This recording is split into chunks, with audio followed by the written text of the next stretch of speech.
this has been a revelation which has just come out. Star campaigner Imran Pratapgarhi of the Congress party in Karnataka, in photos back from the 1980s with slain gangster Atiq Ahmed and his brother Ashraf Ahmed, which have surfaced.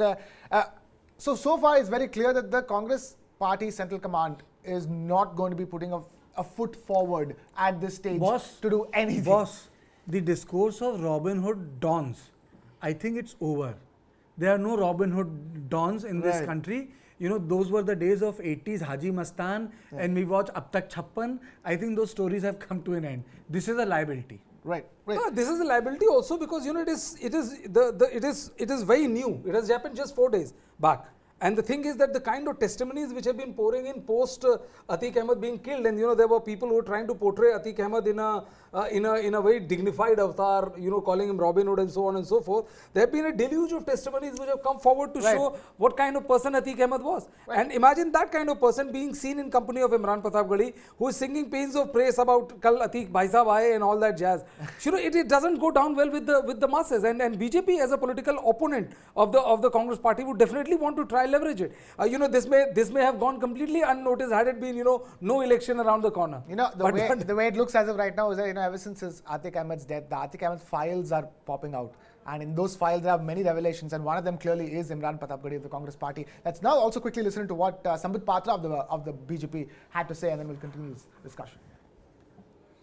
आज जो इमरान प्रतापगढ़ी कर्नाटक के चुनाव में star प्रचारक बने हुए हैं, इस पूरे विषय को लेकर कर्नाटक प्रदेश ने, भारतीय जनता पार्टी ने वहां प्रेस कॉन्फ्रेंस किया। उनके स्टेटमेंट्स, इमरान प्रतापगढ़ी के पुराने स्टेटमेंट्स जिसमें वो बीहेडिंग को ग्लोरीफाई करते हैं, उसको भी जारी किया है।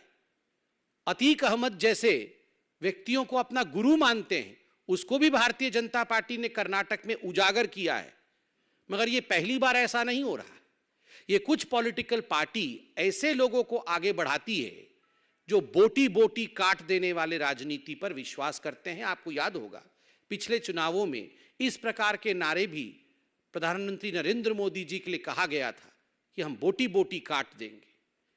ये तो वही कांग्रेस पार्टी है जिसने प्रधानमंत्री के लिए कहा हम तो कब्र खोदेंगे, मोदी तेरी कब्र खोदेगी। तो इस प्रकार की पार्टी से आप क्या आशा करते हैं?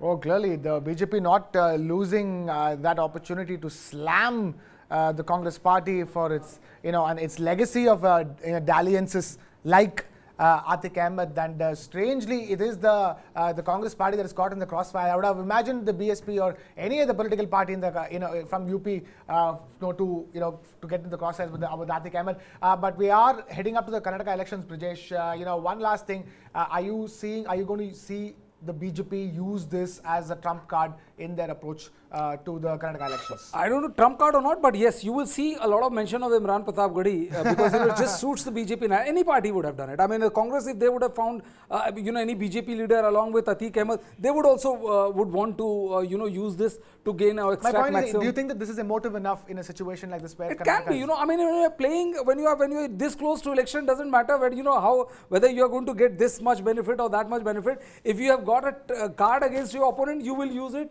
irrespective of how much, helpful you have to throw the kitchen sink at it, and the BJP, Kartikeya is, struggling with anti-incumbency in Karnataka. BJP is struggling with anti-incumbency, BJP is struggling with faces, BJP is struggling with issues, their MPs are disappearing from the Pracharak list, they have they have an issue of creating a sort of a positive narrative. You have Yedurappa who is sulking, you have people who are leaving. So BJP has got plethora of issues. Yesterday I met a couple of leaders also from sister organizations of Bharatiya Janata Party, and the feedback has not been positive, and it is for this reason, you have this discourse coming back to, you know it when BJP is winning. Like when I was in Gujarat, boss कोई चर्चा ही नहीं थी किसी बात पे, लोग कह रहे थे क्या इलेक्शन, कोई इलेक्शन है बॉस, बीजेपी आ रही, कोई चर्चा ही नहीं थी। चर्चा हिमाचल प्रदेश पे थी जहाँ लड़ाई हो रही थी और वहाँ कांग्रेस जीती, कोई चर्चा नहीं थी गुजरात पे। ग्रुप बोले थे आप जाइए क्या करना है, तो बीजेपी आ रही है, वोट परसेंटेज गिर गया। तो उस टाइप का माहौल होता है, you can just feel it, you can feel it on the skin कि यार यहाँ कुछ फाइट ही नहीं हो पा रही। हाँ, I can only say the only thing which is problematic for Congress is, if you look at the data, Congress को वोट ज्यादा मिलते हैं, सीटें कम मिलती हैं। बीजेपी को सीटें कम मिलती है पर वोट ज्यादा मिलते हैं। अब आप इस बीजेपी की किस्मत बोल सकते हैं। बीजेपी को 1990 के इलेक्शन में 9.75% वोट मिले लोकसभा का था, but they got 89 seats. So BJP has been able to work its seat and vote arrangement well. So Congress का पंजाब हार गई थी 10 साल पहले, they got more votes. But in this situation, Congress is poised to win in that sense, and things like Imran Pratapgarhi is just making things life difficult for itself. पिछले election में भी Congress got more votes but less seats, and BJP got less votes and more seats. So it's about election management. So this is very embarrassing. I don't know whether it leads to polarization. क्या होगा? I don't think that this one particular issue is going to lead to polarization, because polarization is a systematic effort. Right. It's not just one thing which is, boom and all of a sudden everybody is polarized. But yeah, embarrassment majorly. Definitely. All right, and with that, we wrap this particular discussion up. And news and analysis continues on the other side on News 9. Keep it with News 9 Live.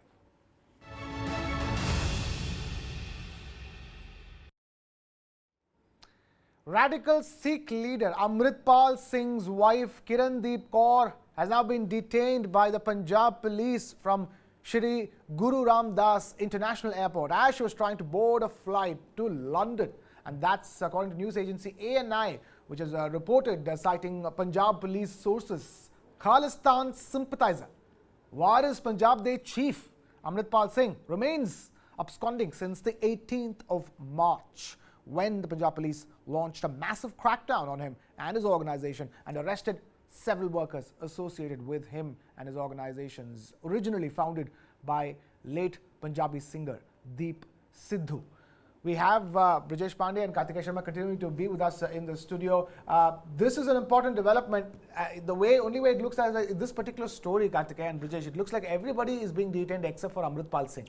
Well, I think, if anybody has done a Houdini act after Houdini is Amritpal, because, if you look at the fact that, you have thousands and thousands of Central Police Force, Punjab Police Force, intelligence, you got truckloads of, his CCTV footages, where he's seen riding a bike, having a beer, rider, having this, and I mean, everything other than the man himself. But this is an important development because, Kirandeep Kaur has been stopped before she was supposed to board a flight to London. What our sources from Punjab Police are saying is that there is no case in either Punjab or in India against her. And also when she was living in the United Kingdom, there have been no, real source or intelligence which links her to Babar Khalsa International or any other splinter group or Khalistan sympathizer group. But the reason why she has been apprehended is, as it happens in other cases and all, that if your real family members are a person of interest or being chased after, you're not allowed to board a flight outside the country. So she will be subjected to questioning. But it's a very important development. Right, it is a very important development, and it's at the end of the day a legality. That's what happens, right? If you are directly related to somebody who's most wanted, you will not be able to fly out of the country when you feel like it, isn't it, Kartikeya?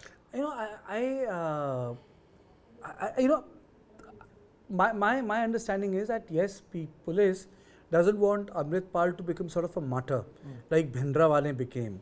So they are not hard in a way that it leads to some sort of a ambush. He becomes a casualty, because if you just look into the basic nature of militancy in Punjab and Kashmir, you have people who have no political weight becoming martyrs if they are shot down. And Vani's case is an example. He was just another teenager who wanted to be a militant, but thinking he's a militant for a cause, but he was a terrorist. And moving across Pulwama in apple orchards, getting the photographs clicked using Facebook, social media. When he was shot, it led to a different stage. He created a different stage in Kashmir terrorism history.